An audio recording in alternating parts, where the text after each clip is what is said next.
Hello friends, నమస్తే అండి. Welcome to my channel Bhanu designs and crafts. ఈరోజు వీడియో వచ్చేసి షార్ట్ మిడ్డీ ఎలా కటింగ్ అండ్ స్టిచ్చింగ్ ఎట్లా చేయాలనేది చూపిస్తున్నానండి, విత్ ఎలాస్టిక్ని యూజ్ చేసి అనమాట.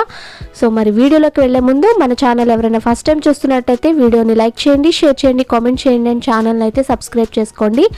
సో మరి ఇంకా లేట్ చేయకుండా వీడియోలోకి అయితే వెళ్ళిపోదాం.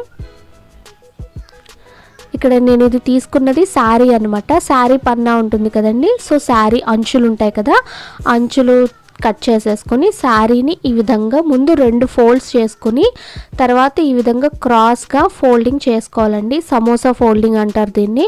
మిడ్డీస్కి కానీ గాగ్రాస్కి కానీ ఈ విధంగా ఫోల్డ్ చేసుకుంటారు. లాంగ్ ఫ్రాక్స్కి కూడా అంటే యోక్ పార్ట్ని ఈ విధంగా ఫోల్డ్ చేస్తారనమాట. అప్పుడు మనకి గేర్ అనేది బాగా వస్తుందన్నమాట. ఇక్కడ నేను ఈ విధంగా ఫోల్డ్ చేసుకున్న తర్వాత నడుము మార్క్ చేస్తున్నానండి. పైనుంచి మొత్తం అంతా ఒకటే సైజులో ఒకటే కరెక్ట్ లెంత్లో ఉండాలన్నమాట. అలా ఉన్నప్పుడే మనకు అది కరెక్ట్గా వస్తుంది, షేప్ అనేది కరెక్ట్గా వస్తుంది అనమాట. అందుకే పైనుంచి నేను 12.5కి కరెక్ట్గా నాకు కావాల్సిన 10 ఇంచెస్ అనేది వచ్చింది. సో అక్కడ మార్క్ చేస్తున్నాను నేను.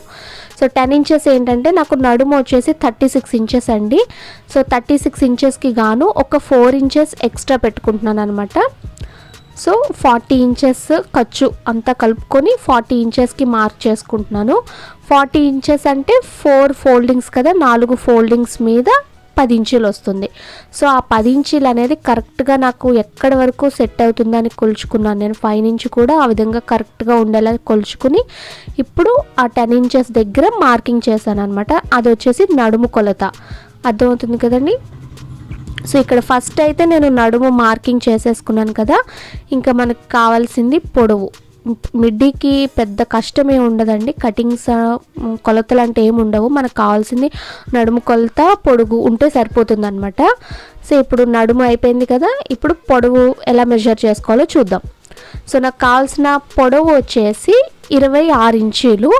సో 26 ఇంచుల కోసం పైన బెల్ట్ కోసం 2 ఇంచెస్ అటాచ్ చేసుకోవాలి. బెల్ట్ అంటే మనం ఎలాస్టిక్ వేసుకుంటాం కదా, సో దానికి 2 ఇంచెస్ ఉండాలి. సో అది సెపరేట్గా అటాచ్ చేస్తాం కాబట్టి ఆ 2 ఇంచెస్ తీసేసి 24 ఇంచీలని మార్కింగ్ చేసుకోవాలి. ఇప్పుడు నేను క్లాత్ మీద నాకు ఇప్పుడు 24 ఇంచీలు మార్క్ చేయాలి. సో 24 ఇంచుల్లోనూ పైన ఒక 6 ఇంచు ఖర్చు, కింద మరి ఫోల్డింగ్కి ఒక 6 ఇంచు ఖర్చు. ఫోల్డింగ్ అంటే మీరు ఫోల్డింగ్స్ పెట్టచ్చు లేదా జిగ్జాగ్ అయినా చేసుకోవచ్చు. సో దానికి కూడా కలుపుకొని ఒక 1 ఇంచ్ ఎక్స్ట్రా. సో 24కి 1 ఇంచ్ అంటే 25 ఇంచుల దగ్గర ఈ విధంగా టేప్ని ఈ విధంగా మూవ్ చేస్తూ 25 ఇంచెస్ దగ్గర నేను మార్కింగ్ చేసుకుంటున్నా. పైన నడుం మార్క్ ఎక్కడైతే ఉందో అక్కడి నుంచి 25 ఇంచెస్కి ఇలా టేప్ని మూవ్ చేస్తూ క్లాత్ వైపుకి మార్కింగ్ చేస్తున్నాను. ఈ విధంగా చేయడం వల్ల మనకి అన్ని వైపులా కూడా రౌండ్గా కరెక్ట్ మార్కింగ్ అనేది వస్తుందండి.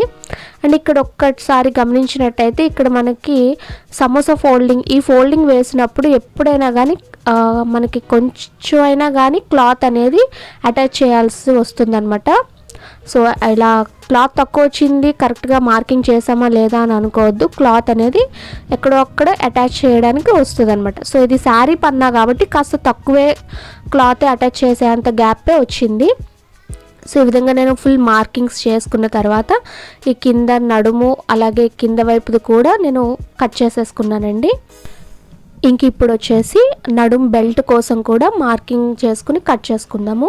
ఇప్పుడు బెల్ట్ వెడల్పు వచ్చేసి 2 ఇంచెస్ ఉండాలనుకున్నాం కదా. సో 2 ఇంచెస్ కావాలంటే ఇక్కడ నేను 4 ఫోల్డింగ్స్ పెట్టానండి. ఒక మడత పెట్టేసి దాన్ని ఇలా 2 ఫోల్డింగ్స్ మళ్ళీ లోపలికి పైకి మడత పెట్టాను కదా. సో 2 ఇంచెస్కి గాను ఒక 2.5కి మార్కింగ్ చేస్తున్నాను అనమాట. ఖర్చు కోసం మనం అటాచ్ చేసి మళ్ళీ ఫోల్డ్ చేయాలి కదా. సో దానికోసం 2.5 లేదా 2.35 అయినా కానీ ఎక్స్ట్రా పెట్టుకొని ఖర్చు అనేది పెట్టుకొని కట్ చేసుకోవాలి. ఇంక ఈ వెడల్పు అంటే మాత్రం నడుం వెడల్పు ఎంతో, మనం నడుం వెడల్పు తీసుకున్నాం కదా 40 ఇంచెస్కి గాను. సో ఆ 40 ఇంచెస్ వెడల్పు అనేది ఉండాలి. ఇక్కడ క్లాత్ అనేది తక్కువ ఉంది, నేను తర్వాత స్టిచ్ చేసేటప్పుడు మళ్ళీ అటాచ్ చేస్తానన్నమాట. సో ఇంక ఇప్పుడు వచ్చేసి లైనింగ్ క్లాత్ కూడా సేమ్ అదే విధంగా సమోసా ఫోల్డింగ్ చేసుకొని ఈ విధంగా ఫోల్డింగ్స్ పెట్టేసుకున్న తర్వాత మన మెయిన్ ఫ్యాబ్రిక్ని కట్ చేసుకున్నాం కదండి. సో దాన్ని ఇలా లైనింగ్ క్లాత్ మీద పరిచేసుకోవాలి. ఎక్కడ ముడతలు కానీ ఏమీ లేకుండా అంతా ఈక్వల్గా ఉన్నట్టు చూసుకుంటేనే అప్పుడు కటింగ్ అనేది స్టార్ట్ చేయాలి. సో ముందుగా ఇక్కడ నేను నడుం దగ్గర కట్ చేసేసాను. ఇంకా కింద బాటమ్ పార్ట్ వచ్చేసి మాత్రం మనకి మెయిన్ ఫ్యాబ్రిక్ కంటే కూడా ఒక 1 ఇంచ్ అనేది తక్కువ పెట్టుకోవాలన్నమాట. సో 1 ఇంచ్ తక్కువ పెట్టుకుని అప్పుడు దాన్ని కట్ చేసుకోవాలి. సో ఇక్కడ చూసారా, ఇది లైనింగ్ ఫ్యాబ్రిక్ కదా, మనకి ఈ లైనింగ్ ఫ్యాబ్రిక్ అనేది పన్నా తక్కువ ఉంటుంది కాబట్టి ఇక్కడ అటాచ్మెంట్ అనేది కాస్త ఎక్కువే పడుతుంది అనమాట. సో ఇది మనం స్టిచ్చింగ్లో అటాచ్ చేసుకోవచ్చు క్లాత్ అనేది. ఈ 1 ఇంచ్ తక్కువ ఎందుకు పెట్టుకోవాలంటే మనకి మెయిన్ ఫ్యాబ్రిక్ అంటే లైనింగ్ క్లాత్ కిందకు ఉండకూడదు, లోపలికి పైకే ఉండాలి కదా. సో అందుకు 1 ఇంచ్ అనేది తక్కువ మార్కింగ్ చేసుకోవాలి. ఇంకా క్లాత్ అయితే అడ్జస్ట్ చేసుకోవడం కూడా చూపిస్తున్నానండి. సో అలాగే ఇప్పుడు మనం నడుం బెల్ట్ తీసుకున్నాం కదా మెయిన్ ఫ్యాబ్రిక్కి, సో దానికి కూడా లైనింగ్ క్లాత్ని అటాచ్ చేసుకుందాము, ఎందుకంటే ఇది పల్చగా ఉంటుంది కదా. సో దానికోసం కూడా నేను లైనింగ్ ఫ్యాబ్రిక్ని కట్ చేస్తాను. ఇంక ఇప్పుడు దీని స్టిచ్చింగ్ అయితే చూసేద్దాం మరి ఎట్లా చేయాలి ఏంటి అనేది. సో ఇక్కడ ముందుగా నేనైతే మనకి అటాచ్ చేసుకోవాల్సిన క్లాత్స్ అన్నీ అటాచ్ చేసేసుకున్నానండి సమానంగా ఉండే విధంగా. ఇప్పుడు ఫస్ట్ వచ్చేసి నేను లైనింగ్ ఫ్యాబ్రిక్ ఉంటుంది కదా దాన్ని కింద ఫోల్డింగ్స్ వేసేస్తున్నాను, మడతలు పెట్టేసి స్టిచ్ వేసేస్తున్నాను అనమాట, నీట్గా ఉంటుంది కదా. సో ముందైతే దీన్ని కంప్లీట్ చేసేస్తున్నాను. సో ఈ విధంగా ఎక్కడ ఎగుడు దిగుడు రాకుండా నీట్గా ఫోల్డింగ్స్ చేసేసుకోవాలి. ఇప్పుడు వచ్చేసి ఇంకా లైనింగ్ ఫ్యాబ్రిక్ని మెయిన్ ఫ్యాబ్రిక్కి అటాచ్ చేస్తున్నాను అనమాట. ఇక్కడ అదే చూపిస్తున్నానండి, 1 ఇంచ్ అనేది తక్కువ ఉంది లేనిది తెలుస్తుంది కదా మీకు, అదే చూపిస్తున్నాను. ఇప్పుడు నడుం దగ్గర నుంచి నేను లైనింగ్ క్లాత్ని మెయిన్ ఫ్యాబ్రిక్ని కలిపేసి కుట్టేస్తున్నాను. ఈ కుట్టేటప్పుడు క్లాత్ని ఎక్కడ సాగదీయకుండా కుట్టాలండి, ఎందుకంటే ఇది క్రాస్ కటింగ్ కాబట్టి సాగదీసామంటే మనం ఎంత సాగదీస్తే అంతా సాగిపోతుంది, అప్పుడు నడుం మార్కింగ్ అనేది తేడా వచ్చేస్తుంది అనమాట. మనం 40 ఇంచెస్ తీసుకున్నాం కదా అంతకంటే ఎక్కువ వచ్చేస్తుంది అనమాట. సో సాగదీసుకోకుండా నీట్గా అటాచ్ చేసుకోవాలి. సో వన్స్ అది అటాచ్ చేసిన తర్వాత ఇప్పుడు మనం నడుం బెల్ట్ కోసం తీసుకున్నాం కదా, సో దాన్ని కూడా లైనింగ్ క్లాత్ని మెయిన్ ఫ్యాబ్రిక్కి కలిపేసి కుట్టు వేసేస్తున్నాను నేను ఇక్కడ. సో ఇది కూడా మనం తక్కువ పడింది కదా, క్లాత్ని అడ్జస్ట్ చేసుకుని నేను ఎక్స్ట్రా పీస్ అటాచ్ చేసి పెట్టేశాను. సో నాకు కావాల్సిన 40 ఇంచెస్ క్లాత్ని అటాచ్ చేశాక అప్పుడు నేను లైనింగ్ క్లాత్ని అటాచ్ చేసుకుంటున్నాను. ఇంక ఇప్పుడు వచ్చేసి ఈ చివర్లు ఏదైతే ఉంటుందో అక్కడ ఇలా మడతలు పెట్టేసి కుట్టు వేసేస్తున్నాను. 2 సైడ్లు కూడా ఆ విధంగా కుట్టు పెట్టేసుకోవాలి. సో ఇప్పుడు కుట్టు పెట్టేసిన తర్వాత దీన్ని మనం మిడ్డీ ఉంది కదా కింద బాటమ్ పార్ట్, సో దానికి ఈ విధంగా లోపల వైపు నుంచి అటాచ్ చేసుకుంటూ రావాలి. ఇక్కడ లైనింగ్ క్లాత్ ఏదైతే చూపిస్తున్నానో వీడియోలో చూపిస్తున్నట్టుగా లోపల వైపు నుంచి మాత్రమే అటాచ్ చేసుకుంటూ రావాలి. సో ఇక్కడ అటాచ్ చేసేటప్పుడు కూడా మనం పైన అటాచ్ చేసేది స్ట్రైట్ పీస్ అండ్ కింద మనకి మిడ్డీ పార్ట్ అనేది క్రాస్ కటింగ్ కదా. సో ఇందాక చెప్పుకున్నట్టుగా ఎక్కడ సాగదీయకుండా అటాచ్ చేయాలండి, అప్పుడే కరెక్ట్గా వస్తుందన్నమాట. ఇప్పుడు మొత్తం అటాచ్ చేసేసిన తర్వాత దీన్ని ఇట్లా పై వైపుకుని తిప్పుకొని ఈ బెల్ట్ని మనం 2 ఇంచెస్ ఉండేలా తీసుకున్నాం కాబట్టి సో 2 ఇంచెస్కి మార్కింగ్ కరెక్ట్గా వచ్చింది లేదని చూసుకుని రిమైనింగ్ పీస్ అంతా కూడా లోపల వైపుకి ఖర్చు కనిపించకుండా లోపలికి మడత పెట్టేసి, సో చూస్తున్నారు కదా వీడియోలో చూపిస్తున్నట్టుగా లోపలికి మడత పెట్టేసి 2 ఇంచెస్ ఉండేలాగా మనకి ఎంత అయితే తీసుకుంటున్నామో అంతా ఉండేలాగా స్టిచ్ అంతా పెట్టేయాలి. సో ఇప్పుడు వన్స్ ఇది స్టిచ్ చేసిన తర్వాత ఈ విధంగా ఉంటుంది, లోపల ఖర్చు అనేది కనిపించకుండా ఉంటుంది అండ్ బయట మనకి రైట్ సైడ్ వచ్చేసి ఈ విధంగా ఉంటుందన్నమాట. ఇంక ఇప్పుడు మనకి సైడ్స్ ఒక్కటి జాయింట్ చేసేసుకుందాం ఇప్పుడు. సో వన్స్ ఇది మనం బెల్ట్ అటాచ్ చేసిన తర్వాత సైడ్స్ జాయింట్ చేసేటప్పుడు నేనేం చేస్తున్నానంటే ముందుగా మెయిన్ ఫ్యాబ్రిక్ ఉంటుంది కదా, మెయిన్ ఫ్యాబ్రిక్ని జాయింట్ చేసేస్తున్నానండి. సో ఈ విధంగా ఫస్ట్ మెయిన్ ఫ్యాబ్రిక్ని జాయిన్ చేసిన తర్వాత అప్పుడు నేను లైనింగ్ ఫ్యాబ్రిక్ని జాయిన్ చేస్తా. ఇలా చేయడం వల్ల ఏంటంటే మనకి ఫ్యూచర్లో లైనింగ్ అనేది ష్రింక్ అయినా కూడా మొత్తం మిడ్డీ అంతా లాగేయకుండా ఓన్లీ లోపల లైనింగ్ ఒక్కటే లాగినా కానీ మనకేం పర్వాలేదు. సో అదే 2 కలిపి జాయిన్ చేసేసామంటే కనుక ఒకవేళ ష్రింక్ అయితే కనుక మనకి కాటన్ కదా ఫ్యాబ్రిక్స్, సో అవి ష్రింక్ అయిందంటే మొత్తం లాగేస్తుంది అనమాట. సో లుక్ బాగోదు, అలాగే మనకి ఫ్రీగా ఉంటుంది పిల్లలకి కూడా వేసుకునేటప్పుడు దేనికది సపరేట్గా ఉంటే కొంచెం మంచిగా ఉంటుంది. అండ్ ఈ స్టిచ్ కూడా నేను ఎట్లా పెడతానంటే ఇప్పుడు కింద నుంచి దీన్ని స్టిచ్ పెట్టుకున్నాం కదా, ఇప్పుడు ఈ లైనింగ్ ఫ్యాబ్రిక్ని ఈ విధంగా పై వైపుకు తీసుకొని ఈ చివరి నుంచి స్టిచ్ అనేది స్టార్ట్ చేస్తాను. సో ఈ విధంగా స్టార్ట్ చేయడం వల్ల ఏంటంటే ఆ ఖర్చు మనం కుట్టిన ఖర్చు ఏదైతే ఉంటుందో అది లోపలికి వెళ్ళిపోతుంది అనమాట. మనకు అసలు లోపల దాన్ని రివర్స్ చేసినప్పుడు ఖర్చు కూడా కనిపించదు, నీట్గా ఉంటుంది.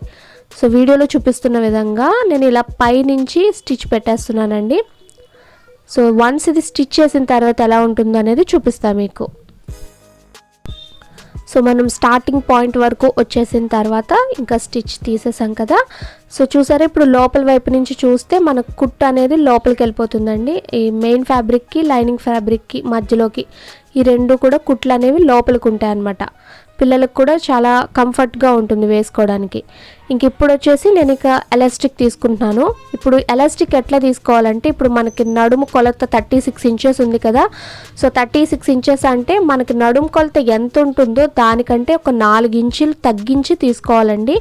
అప్పుడే మనకి కరెక్ట్గా వస్తుంది అనమాట. సో నేను 36 ఇంచెస్కి ఒక 4 ఇంచెస్ తగ్గించి 2 మడతల మీద ఎలాస్టిక్ని అయితే కట్ చేసుకున్నాను నేను ఇప్పుడు.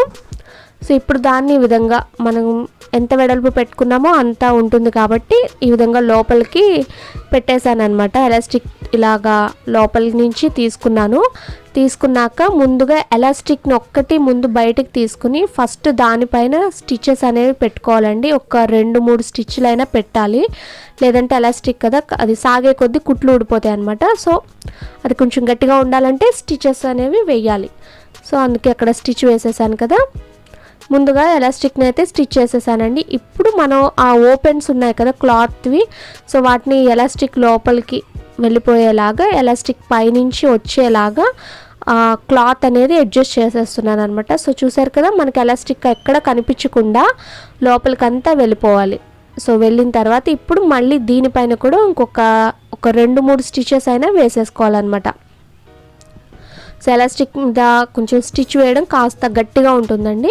సో నిదానంగా స్టిచ్ అనేది పెట్టేయాలి. ఒక 2-3 స్టిచెస్ పెట్టేస్తే అక్కడ గట్టిగా ఉంటుందన్నమాట.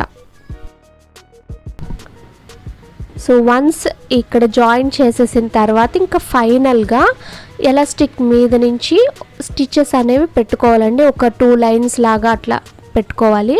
సో అది పెట్టేటప్పుడు ఏంటంటే ఇట్లా క్లాత్ని ముందు సైడు వెనక సైడు కూడా ఈ విధంగా ఎలాస్టిక్ ఉంటుంది కదా లోపల, దాన్ని అలా గట్టిగా లాగి పట్టుకుని దానిపైనుంచి స్టిచ్ అనేది వేయాలి. సో అప్పుడు అది మనకి కరెక్ట్గా ఉంటుంది. ఎలాస్టిక్ మీద నుంచి వేసామంటే, నార్మల్గా వదిలేసి వేసామంటే స్టిచెస్ అనేవి ఊడిపోతాయి అన్నమాట.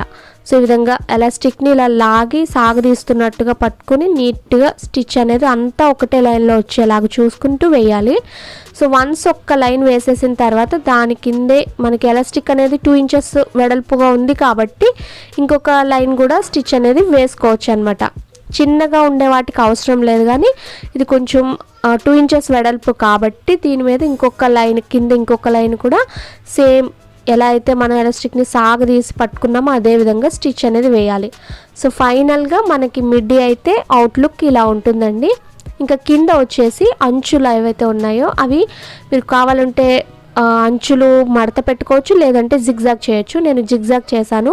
సో ఇది చేస్తే మనకి వేవ్స్ లాగా బాగా అనిపిస్తుంది అనమాట.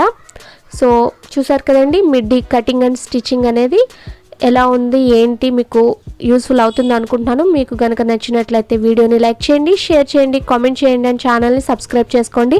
పక్కనే బెల్ ఐకాన్ ప్రెస్ చేయండి సో దట్ నేను ఏ వీడియో అప్లోడ్ చేసినా వెంటనే నోటిఫికేషన్ వస్తుంది. Thank you for watching.